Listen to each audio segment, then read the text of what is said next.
We are live, total bases, and it's no Adam Trigger today. He has a prior commitment. He's not suspended and he's not sick, so don't worry, guys.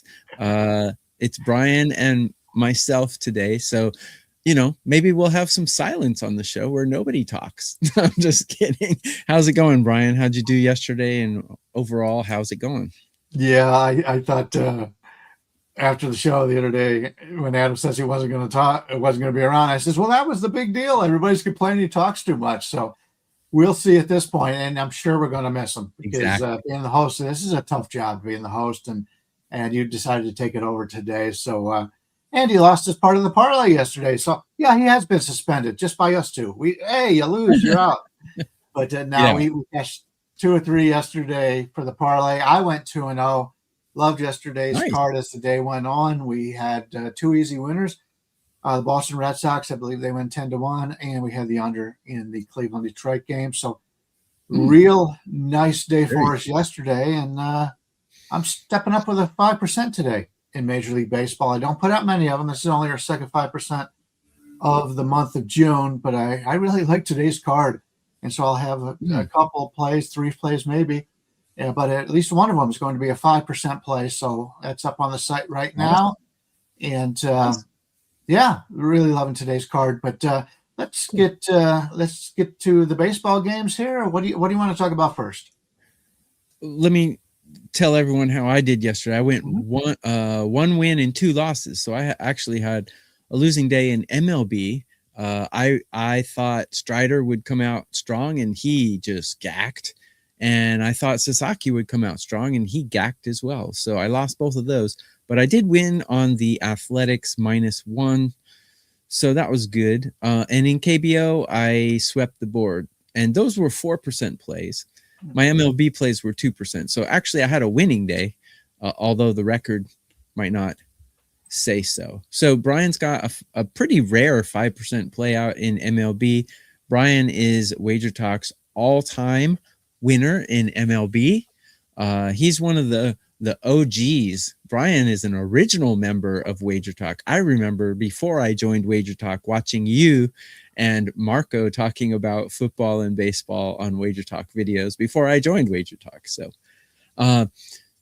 several ways you can get Bryan's 5% play. You can buy it straight up for $35, but it would make more sense if you got either a double play with Bryan and me or Bryan and Adam, or if you got his triple play, which is a 3-day package that's 30% off. So either way, take advantage of that. I have one play out in MLB. I'll probably be putting another one out in just a few moments after the show. So let's start today off with the Yankees and the Blue Jays, since that's probably the game of the day that everyone's going to be talking about. We've got Schlittler going against Gaussman. So 2 really solid pitchers going. And Yankees lost Judge, but they don't seem to have missed much of a step since losing Judge. So how do you see this one shaking out? Yeah, they're not the same team, obviously, but the power aspect is really going to hurt them there. Schlittler's going for the Yankees, Gaussman for Toronto. We're looking at Schlittler and the Yankees, basically about a 125 favorite right now, with a total of 7.5. I do see 1-8 under at -117 out there right now. 8's not the key number. You're looking for odd numbers when you're looking at totals playing over and under. But Schlittler's been great all season long, and Gaussman is really impressed me this year. He's done very well. He's always been an innings eater, but the last couple of years he's really come on. Not one of your younger pitchers in Major League Baseball, but he's been very successful. I've been complaining all season long. Well, not all season long, but the last month or so that Toronto's, the way they're finishing off their games, they've got an awesome closer right now, and they were playing him in more, key positions. And sometimes they'd even use them in like the 7th inning. And I thought, I'm more of a traditional kind of guy. I understand it when you bring in a guy as the fireman who's going to put out the big fires, but they've decided to use him as the closer, and he's been shut down. He's been great.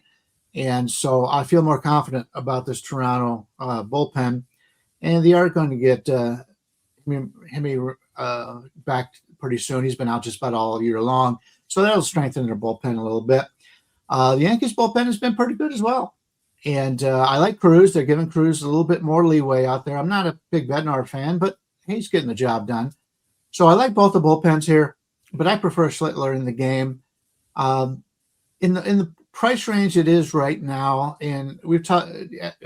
Adam talked about how the Yankees have been like a 45% winning team without Judge the last couple of years. I understand that, but I'd still prefer the Yankees in this game. But unless I can get somewhere down to maybe the 115 range, I'm probably going to sit this one out. I do like the Yankees, but we're not playing teams. We're playing numbers.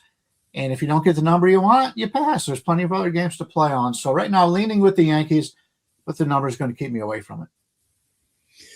Yeah, I kind of agree with you. Like looking at my ratings, I have the Yankees better than the Blue Jays at everything, but just marginally better. Like I have them 3 points better in lineup current form. I have them 1 point better in bullpen current form, and I have them starters head to head. I have Schlittler about 4 points higher than Gausman. So normally those discrepancies are a lot bigger. I would like the Yankees if it's a decent number, like minus 115. I would take them for sure. But at this number, and actually on my Twitter X, Tokyo Underbar Brennan, I put up pitcher matchups and pitcher outs projections, strikeout projections, all kinds of stuff. So go check that out. But Schlittler's numbers against the Blue Jays in his career, not very good, actually. They hit him pretty good. So I first was thinking, hey, maybe an under in this. But then I changed my mind because of Schlittler's past history against these guys. Plus, they're on the road. So, yeah, I'm probably going to stay off this one as well. Even though we're not betting the game, we're giving you guys good betting advice that you can use for that. And as you guys are commenting, people are asking about Bryan's 5% already. You should check it out for sure. Yes, I agree. Someone said, how do you buy his 5% play? Go to WagerTalk.com. You'll see Bryan's page, or you'll see his face there somewhere. If you go to experts, all of us are listed there, and you can find Bryan there and get his 5%. Probably WagerTalk will have it highlighted somewhere on the front page as well. So let's go to the next game. We're going to talk.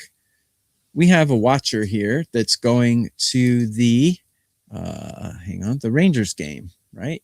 Red Sox Rangers. We got DeGrom going against Rangers Suarez.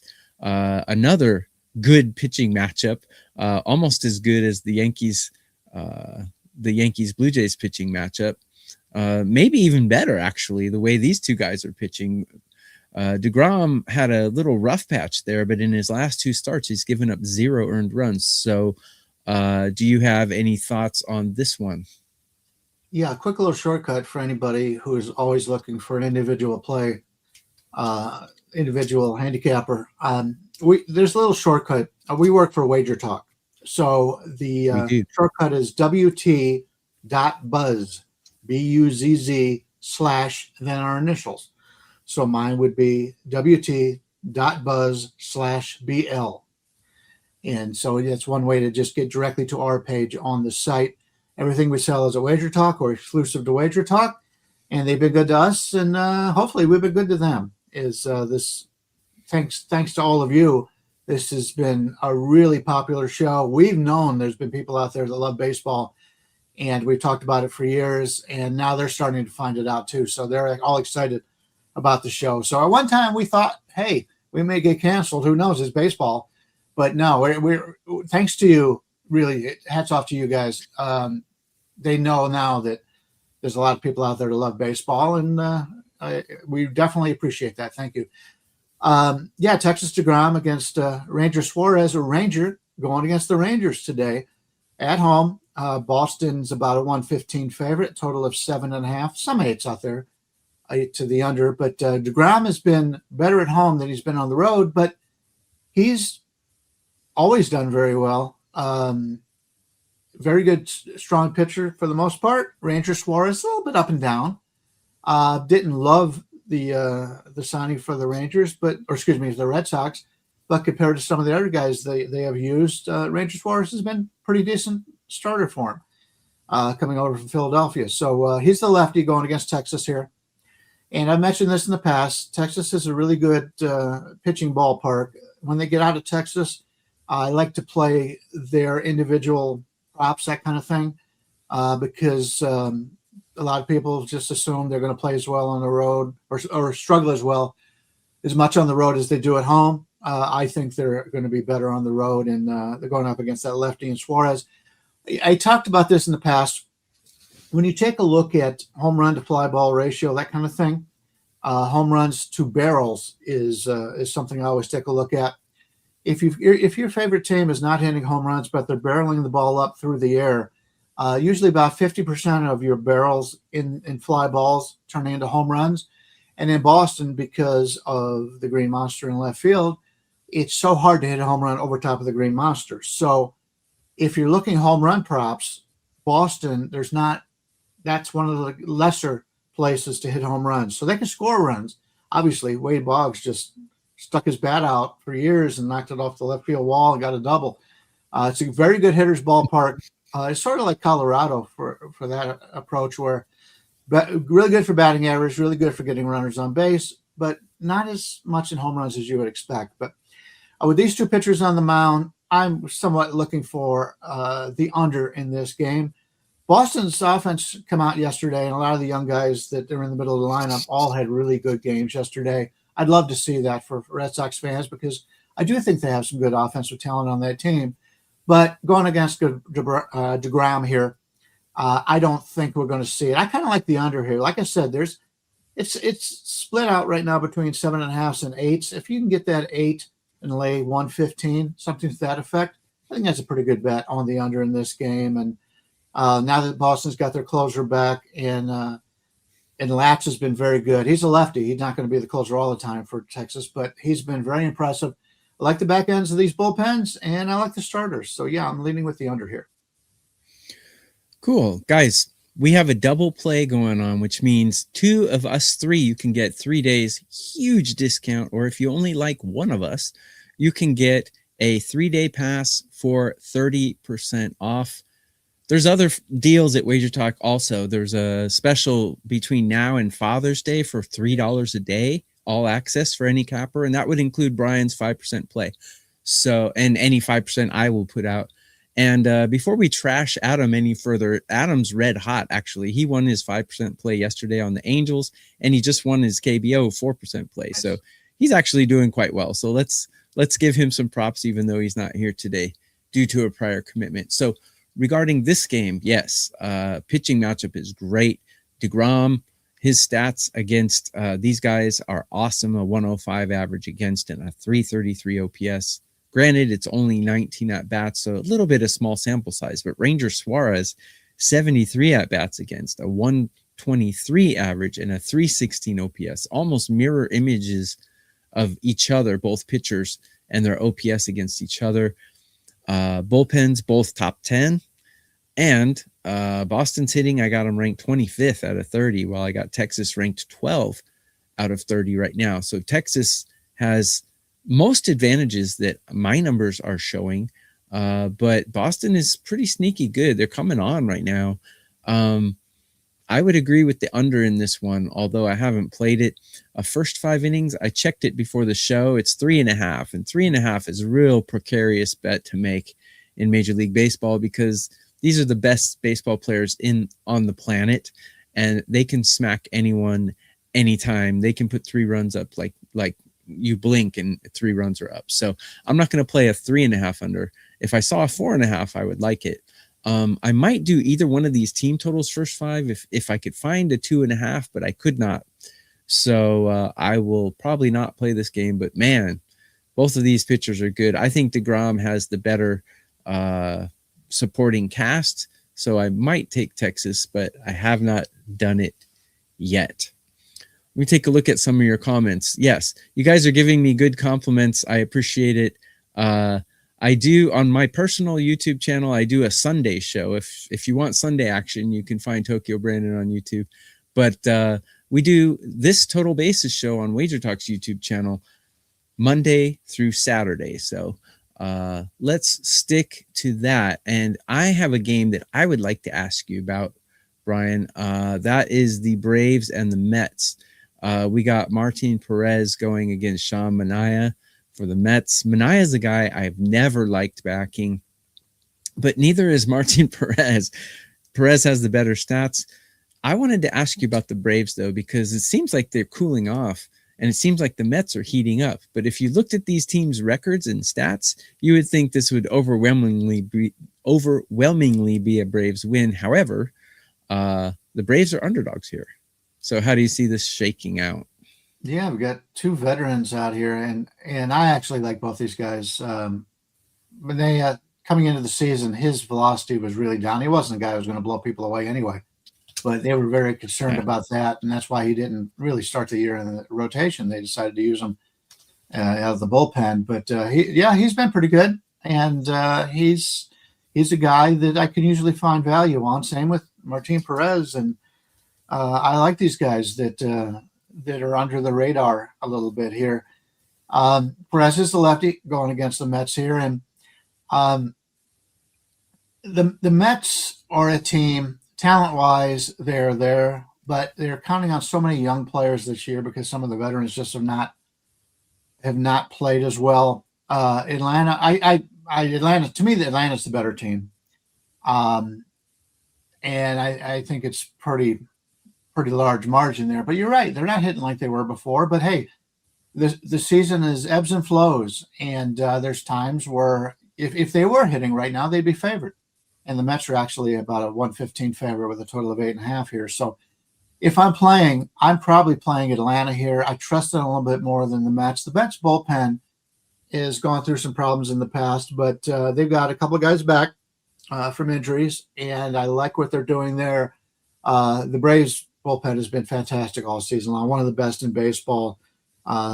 Up there with the Padres, they're very good. So we've got two teams with quality bullpens, and two guys who I think are better pitchers than what this total tells you. So we're looking at an 8.5 here, under about 112 to 115. That's the way I would go in this one. Two guys I like better than most people do because they're not major strikeout guys. And when you bring on a Mizrahi, by the way, I didn't have a chance to watch that game because I was at the A's game last night. But I'm going to go back and watch it. And I'm sitting there showing it to my wife, and I go, oh, my God, he's giving up one hit, no walks. He's 15 strikeouts. What a game from the Brewers starter yesterday. And I guess he did deserve to be an all-star in his first season because he may be the best pitcher in baseball right now. But, yeah, this one sets up very well. I like solid bullpens, and I like guys that I think are undervalued from the starting situation. And really, as you said, the Braves are not hitting as well, and the Mets have really not hit much all season long. So, yeah, if I'm playing this one, I also like the underdog, or excuse me, the under in this one. So very similar to the last game we discussed. Yeah, the way I got this one, I really want to take the Braves here because we've discussed this on past shows that Martin Perez, he's actually better than his numbers, and he doesn't get a lot of credit, but he's actually pitching quite well. And if you compare him to Sean Manaea, in my opinion, he's a much better pitcher. Seems like he's older than dirt, but I think the last time I looked it up, he's not that old. Seems like he's been in the league since I was a teenager, though, but he probably hasn't. But and I'm 55 years old, so I was a teenager in the 80s. So the way I got this one shaken out, I definitely have the Braves with a starting pitcher advantage. But this is the tightest matchup I have on the entire day. I got both bullpens ranked 7 in current form, and I have both lineups ranked 21 in current form. I would love to take Atlanta just on the pitching advantage. However, the Mets are on an upward trajectory right now, and the Braves are kind of on a downward trajectory. And the ebbs and flows of baseball tell me that this could be a dangerous game to take the Braves on. Something like the hair on the back of my neck or something's telling me don't do it. So I'll probably lay off of it. But I do kind of like the Braves here. Let's take a look at the next one. So this is Bryan's hometown. Oh, and another guy sorry, we'll get to that sorry. Yeah, we'll go with that. Bryan's hometown, Cleveland, and the Guardians are taking on the Tigers. Tigers were great 2 days ago, and then yesterday it was a tight nail biter to the end, and this game stayed way under. You had the under in this game yesterday, right? I did, yes. Yeah, and it was 3-2 or something like that. So yeah, it was 3-2, right? Yeah, it was a good one. So how do you see it shaking out today? Obviously, the pitchers are different. Mm-hmm. So probably a different matchup and different dynamics. We got Skubal going against Cantillo. Yeah, a couple of lefties going here. Right now, Detroit's about a 140. Yeah, let's go 150 favorite with a total of 8. Yeah, Flaherty slipped off the mound, I guess, early on in yesterday's game. And he left after 3 innings. He'd been pitching very well his last handful of starts, 5 starts or whatever. So I thought that may hurt my under in that game. But the bullpen for Detroit pitched very well. But the sad part was going into today, they had to use their bullpen a little bit earlier. Skubal back for his first start since that elbow situation where they had some new way to get rid of the loose bodies in his elbow, and he is back in no time. He wanted to come back last week, actually. He didn't even want to throw a game in the minors, but they made him do it, and he wasn't happy about it, but he went 5 innings against a single-A team, and so you can't really tell a lot when you're playing a single-A team against the best pitcher in Major League Baseball or a generational type of pitcher. He's been that good along with Skeens the last few years, but he'll go against Cleveland. Both these teams know each other's pitching staffs very well. I talked yesterday about how important it was for Detroit to come out of this series with a win to take this series because they trail Cleveland and now they trail the White Sox by a pretty decent amount. But I like the way Detroit's been playing. The problem is when you're betting this game is you don't know how long Skubal's going to go. If it's up to Skubal, he's going to throw his 100 pitches and he's going to stay in there as long as he wants, as long as he can. Detroit's got 2 ways to look at this. He's going to be a free agent, and they want to get the best deal possible. So they have to pitch him long enough where the opposition and the people who are looking to trade for Skubal know that he's healthy and he's back to his old self. Problem is that they play him too long and he gets hurt, it's going to really hurt what they can get out of him. So it's a fine line in this game, and I don't know what that line is. If I knew Skubal was going to pitch 6 solid innings, this is an under to me. There's still some 8s out there, 7.5 to 8. Steve Fezzik would say 7 3/4. I want to make sure I get that 8 here. But Cantillo's a guy. I like Cantillo. He's a crafty lefty.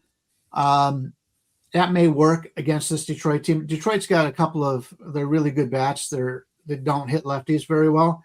So I think both starting pitchers are going to have some success. I like the Cleveland bullpen better than I like the Detroit bullpen, but the Detroit bullpen's doing all right.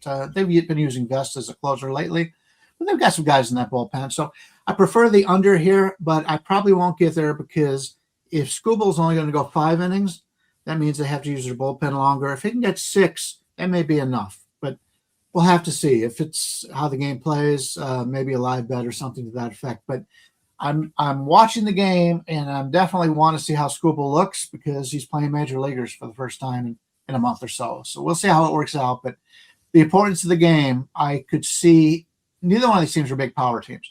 So I could see them base to base, that kind of thing. And Detroit doesn't steal.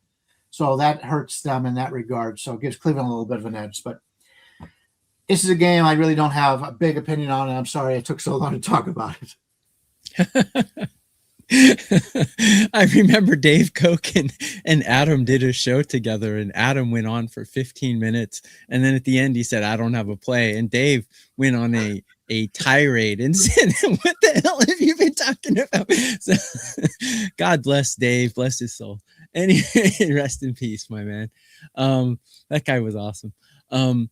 So looking at Joey Cantillo, the way I break this down, I've got the Tigers ranked better than the Guardians in almost every category, except starting pitching. Starting pitchers aside, I got the Tigers hitting a lot better. I got them ranked 8, while I got the Guardians ranked 27. And I got both bullpens very mediocre and almost neck and neck, like you said. Obviously, Skubal is a better pitcher than Cantillo. Actually, Cantillo's odd because he passes the eye test. Like, I watch him and I like what I see, but you look at his numbers and they're really bad, actually. A 1.51 whip and a 4.57 ERA is not good. So I don't know what to believe. Should I believe my eyes or should I believe reality? You know what I'm saying? So his stats against Detroit, so-so. I mean, he's got a 742 OPS, which is right in the middle of my Mendoza line, 227 average against, and Detroit's about a 227 hitting team. So no surprises there. It would be Detroit or nothing with me, but what is it? Minus 200 or something? No, we're looking at about anywhere from 145 to 155. So we're looking at about 150 with Detroit here. And Castillo has control problems. And I think it was his last game that I saw. He was pitching a great game, and then all of a sudden he just lost it. And that's what happens.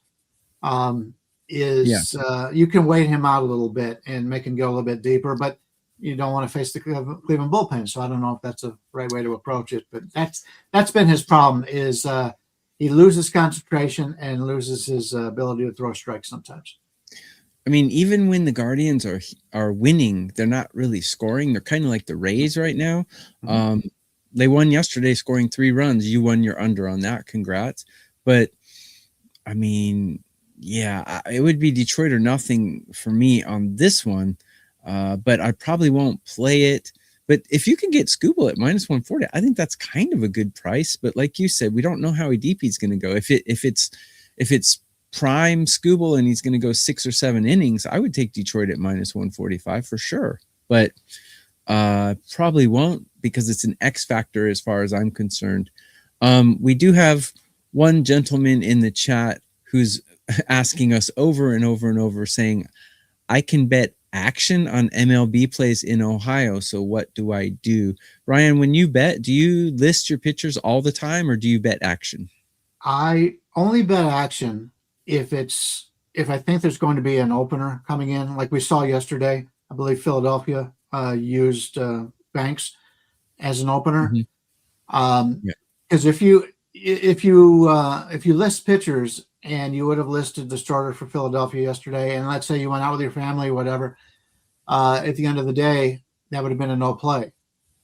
So if you think there may be an opener, and there's certain teams that do it. We talk about Tampa Bay does it all the time, and Miami has done it at times. So if you bet action, the problem is when you're betting action is if you're betting and all of a sudden Skubal's supposed to be your starting pitcher and you're betting the Skubal line, and then all of a sudden Skubal's gone, you're stuck with that Skubal line. So most of my handicapping has to do with the starting pitchers.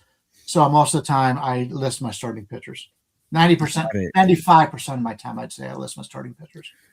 I'm kind of the opposite of you. I usually list action unless my cap is really based on one guy. Like you, I'm kind of the opposite capper as you. I'll take a lot of favorites and I'll base that favorite on, if Christopher Sanchez is pitching and my whole cap is based on him, I'll list the home only starter. But generally I'll bet action because I hate my bets getting canceled. So yeah, 2 ways to approach it, and they're both successful. So again, we do have a double play going on. You can definitely get Bryan in your double play today because he's got a very rare 5%. So take Bryan and Adam or Bryan and myself. 3 days, huge discount because 5% plays, they charge $35 for those, but you can get that plus 2 more days of 2 different cappers for very little more than that. You're getting a lot better value than that. Bryan is the #1 WagerTalk baseball capper, MLB capper all time. And I was #1 in MLB in 2024. And I was #1 in MLB about 2 weeks ago. I've dropped off a little bit. So 3 good cappers here at WagerTalk. Adam's red hot, by the way, as well. So next game we're going to go to is going to be from this request. He's asking about the Cubs and Giants. So the Cubs are a team that I have been staying away from recently because they have been dead, flaccid at the plate. And the Giants, I have them currently ranked number 2 in MLB in hitting, but I know with my own 2 eyes, I know the Cubs are a better team. So what do you do when the better team is ranked lower than the worst team? And Ben Brown is on the mound facing an inferior pitcher, well, in my opinion, Trevor McDonald. So how would you approach this one? I actually like both these pitchers. I've been a Ben Brown fan for a long time, as long as he's been around. But McDonald, I've really been impressed by him. He's not going to blow you away, but he's been very consistent. And this is a tough ballpark to hit in, at least for power. The winds just blow everywhere. And so it doesn't matter if the wind's blowing out, wind's blowing in. It's a tough place to play defense, and it's a tough place to hit home runs. Ben Brown's been terrific as of late, and his confidence is up. And when you get a young kid whose confidence is up and his team is starting to believe in him, he's a guy I'm looking to back one way or the other. McDonald's a guy who I really like, and the bullpen situation for San Francisco, they came out and said who their closer is now and who their fireman is. So now the bullpen guys for San Francisco, they've had so many injuries and so many guys and been put in that position all season long. I think it's important for players to know their role, and so they're doing that right now. San Francisco looked really good when they were traveling and hitting in Colorado and some other places, getting out of there. Very similar to what I've talked about for some of the other teams like the Mets and Seattle and those kind of teams. So, but I don't fully trust the Chicago Cubs right now. Obviously, the leadoff hitter has been great right now, but this isn't a place you hit a lot of home runs in. So there's a split of 8s and 7.5s out there. If you can get that 8 at minus 115 or less, that's what I'm interested in this game, or maybe playing a team total under. Let me get a quick look at what the team totals are here. I'm assuming they're both basically the same. We're getting Chicago's 4.5 under 140. That means Chicago's got to score 5 runs here. 140 is a little bit juiced, but still, do you really think the Cubs are going to score 5 runs here? This is a pretty good, very good pitcher's ballpark, and McDonald's been very good. So either the Cubs, if you don't mind laying a little bit of juice, the Cubs under the 4.5, I would take as a team total, or under 8 on the game. I like that also.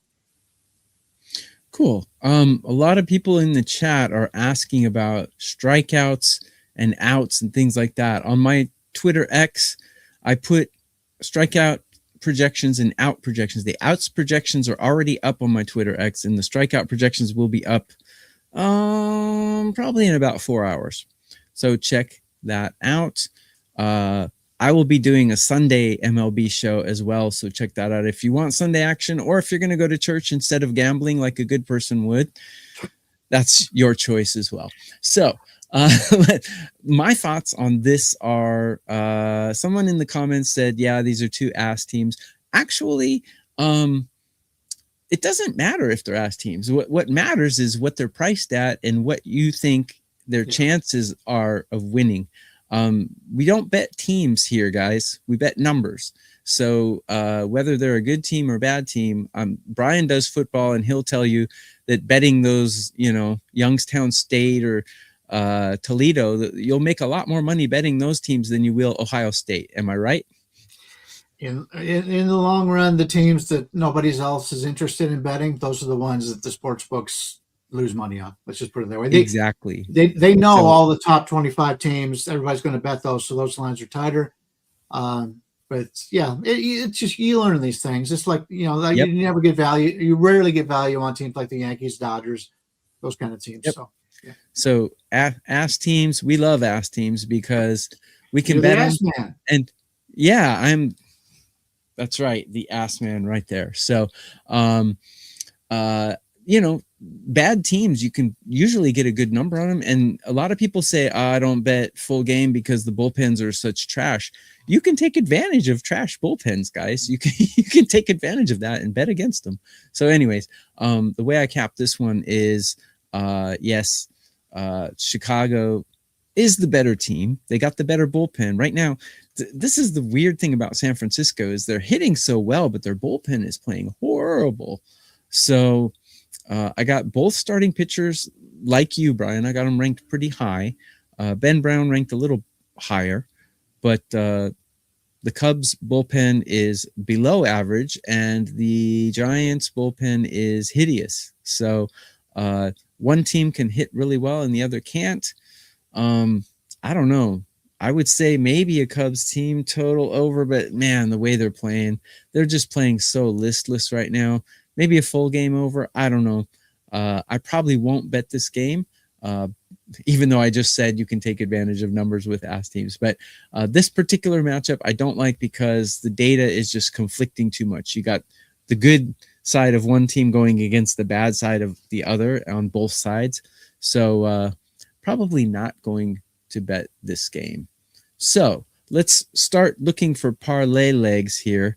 Yeah, I've got one, I think. Do you? Okay, bring up a game and we will go for it. Is it one we have not covered yet? We have not covered yet. Okay, great. Please feel free. I'm going to take a look at the Seattle-Washington game. Okay. Castillo's going for Seattle already, and Cavalli already for Washington.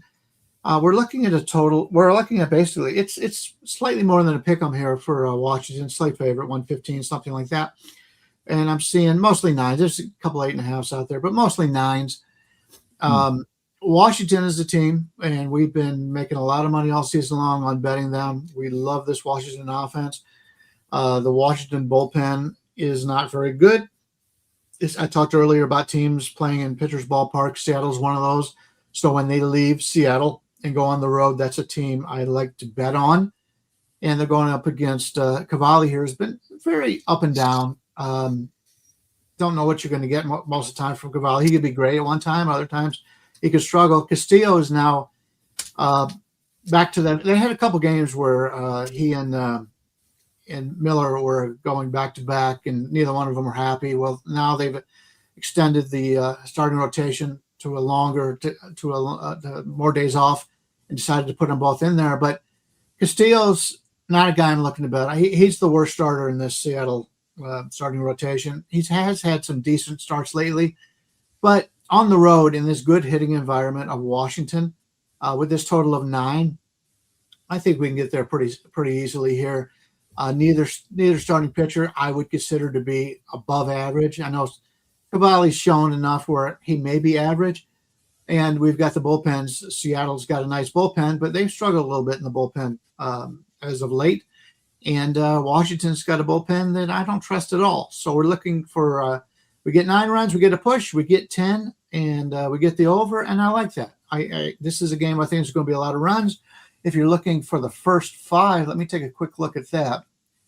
The first 5 total is 5 minus 120 or so. There is a couple 4.5s with the juice to the over 25-30, but I'm going to take the over in the entire game here.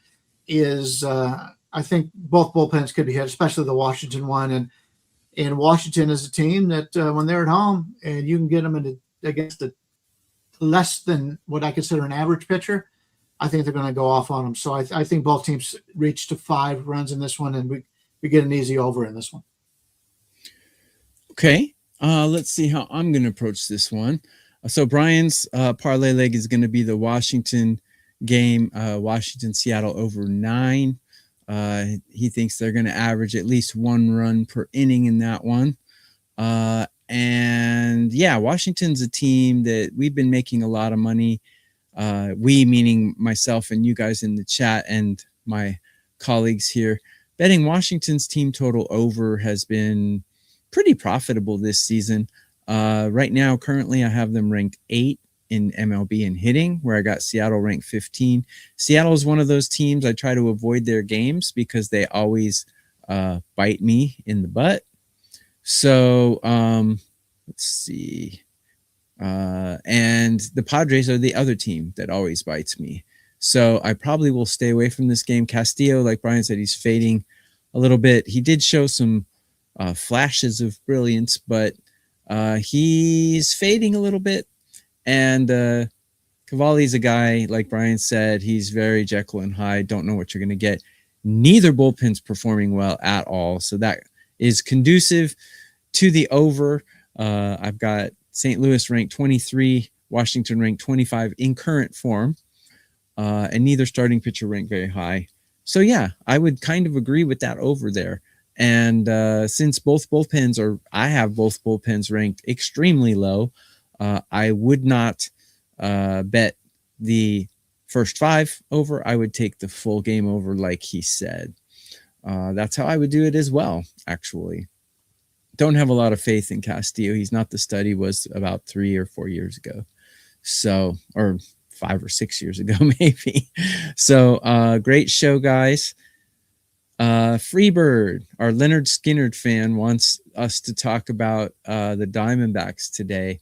Soroka's going, ex-Brave, having a pretty good season. And the Diamondbacks are a hard team to read. So are the Reds, actually. We got Louder going against Soroka. Louder's a guy who people had some high hopes on, but he's got a ERA over 5. Soroka, surprisingly, is 8-3 this season. But the Diamondbacks are 14-20 on the road. So a lot of conflicting data here. How do you see this one shaking out, Bryan? Yeah. And then I'll do my parlay leg after he's done. All right. I'm glad Freebird sent this over because I agree with him.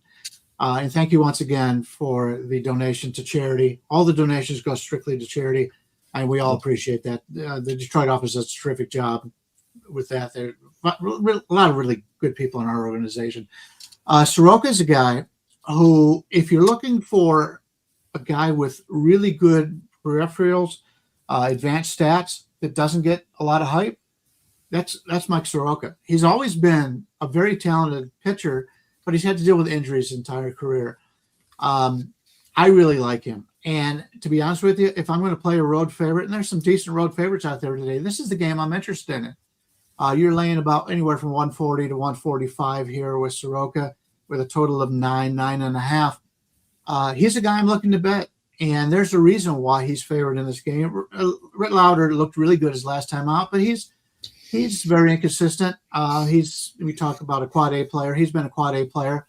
The Reds are still without their best hitting. The shortstop continues to be out, and they're getting mixed hitting out of the rest of the guys. They're not really on the top of their game right now. And I think Soroka's going to have a lot of success against them.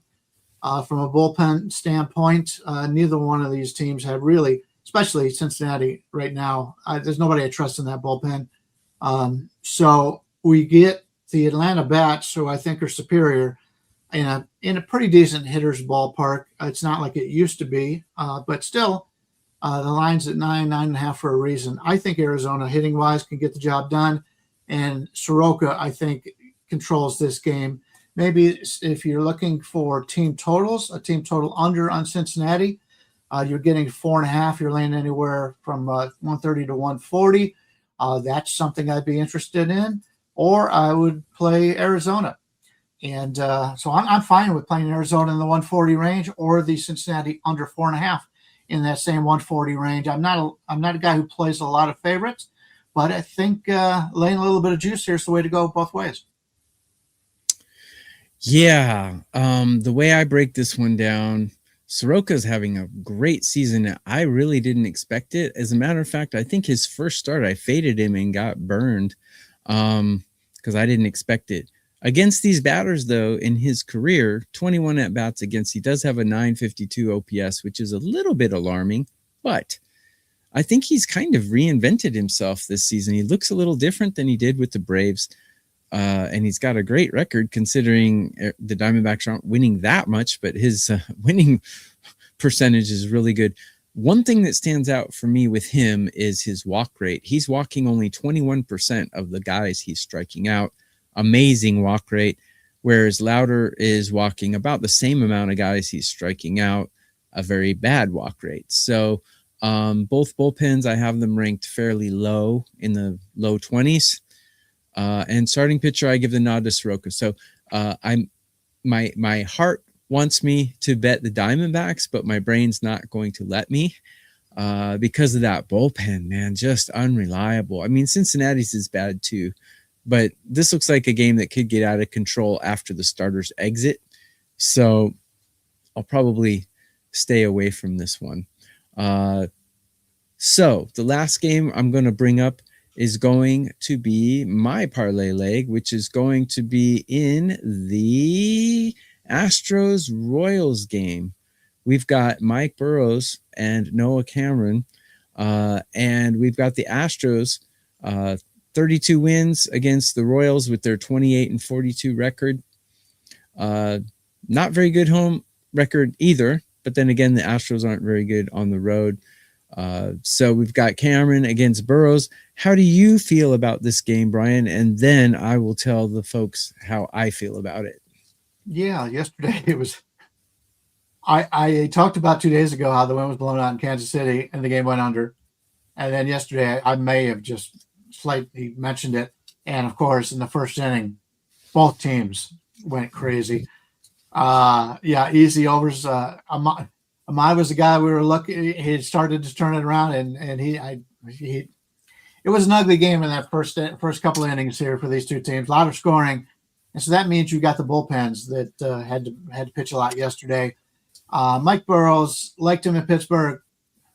Haven't seen enough out of him out of Houston to like him. He's the weak link in this team, and he's lucky he's still in the major leagues at this point. I think he need to send him back down. Cameron has been good. You look at his base numbers and you think, yeah, he's a little lucky, but he's done it for 2 seasons in a row. Maybe he's just another Andrew Abbott. Who knows?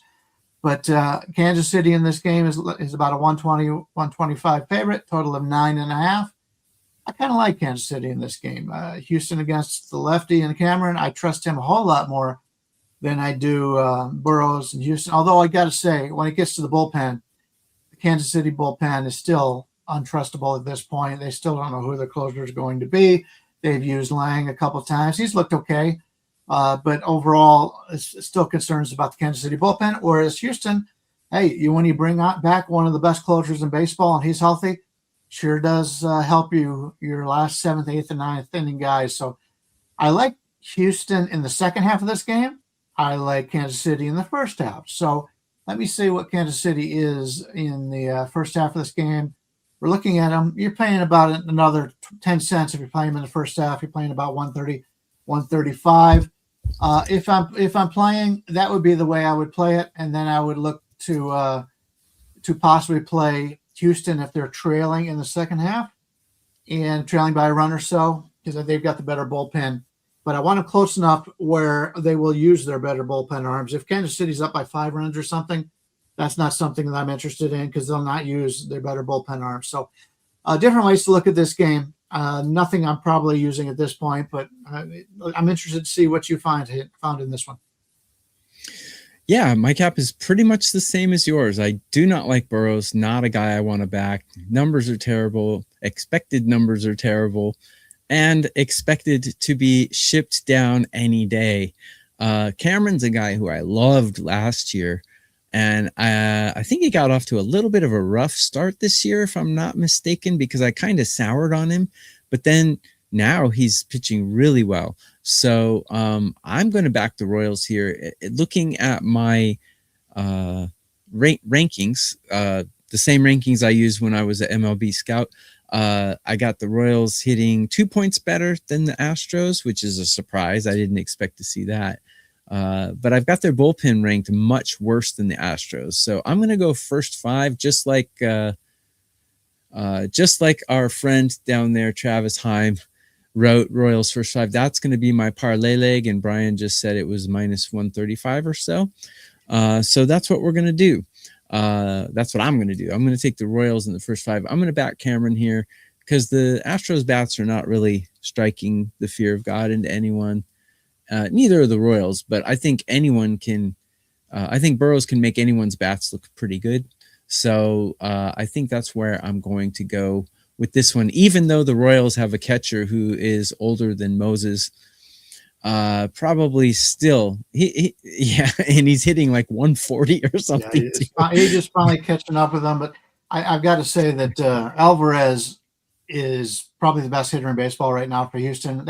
But you get pitch around one guy in the lineup, and nobody else for Houston is really hot right now. So, I agree. I'm always scared about Alvarez, but they haven't really gotten guys around him that's been hot, and that's what's really hurt Houston this season.